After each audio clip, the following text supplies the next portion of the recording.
Hello, I'm Jennifer Witt, Director of ProjectManager.com.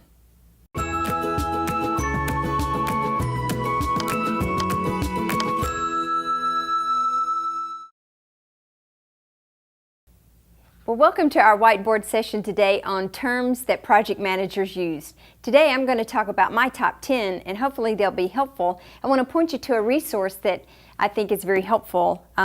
This is the Guide to Project Management Body of Knowledge by PMI, the Project Management Institute. There are other resources out there. You can certainly Google some of these terms too, but it's important coming into project management, whether you're new to project management coming in or maybe you're on and off as the project manager.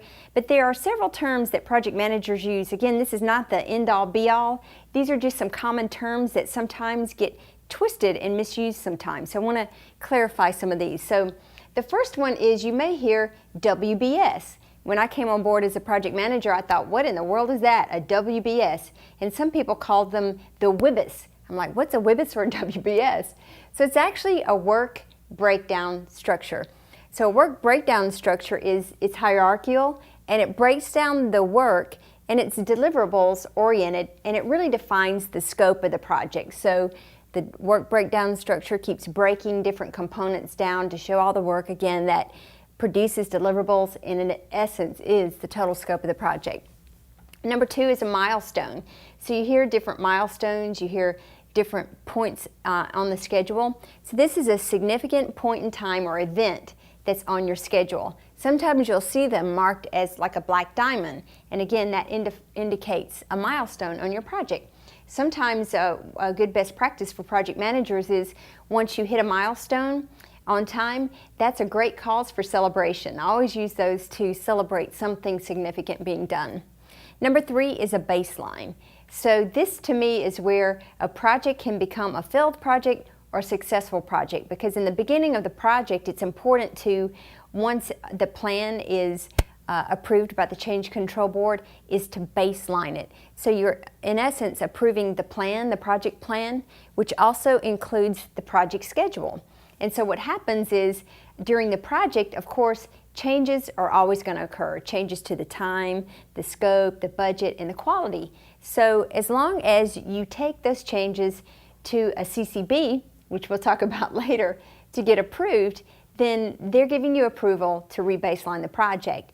And that's approval to make changes. So if your schedule is elongated, maybe it's delayed for some time, if you get the appropriate approval and rebaseline, to me that again is the difference between a failed or successful project. So very important. The other is a triple constraint. So the little twist about a triple constraint is there are four components of the triple constraint. It's usually indicated by a triangle. So there it's balancing the time, the cost, the scope, and the quality of your project. So with the triple constraint, as these things occur, specifically around changes, so the time, if you increase the time, it might and will impact at least one of these other components. So it's always managing these things so you keep your project on track. And these things are the things that you look at when you take things to the CCB, your Change Control Board. Number five is a project life cycle. So there are many different types of project life cycles. This is a single phase life cycle. This is the one indicated by PMI, the Project Management Institute. Again, it's a single phase, and so there are initiating processes that occur that feed the planning processes, and at the same time, so once your project begins executing, the executing processes, monitoring and controlling processes begin to occur throughout the project, and then once the project is completed, you hit your closing processes. So that is a project life cycle: initiating, planning, monitoring and controlling, executing, and closing the project.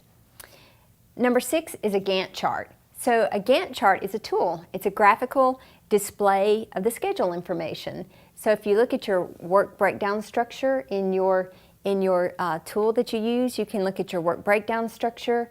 It includes dates and durations for tasks to be completed or deliverables to be produced. And then the CCB. So when I came on board as a project manager, I kept hearing about a CCB. I thought, what is a CCB? So it stands for the Change Control Board. So the Change Control Board is a group of stakeholders. So it's not all of the stakeholders, it's representatives from the stakeholder groups. And they are on your board. They're the people who are designated in your project plan, who are the people with the authority to make approval or denials for things. So they review changes, they evaluate them, they approve them, they delay them or reject changes on your project. So these are the people with the authority. What I love about this is it takes the pressure off of project managers.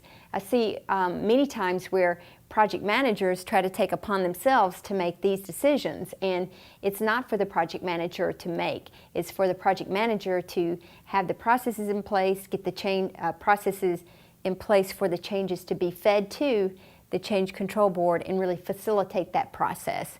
And again, it's the CCB's responsibility for making those decisions. And then the stakeholders again. So who is a stakeholder?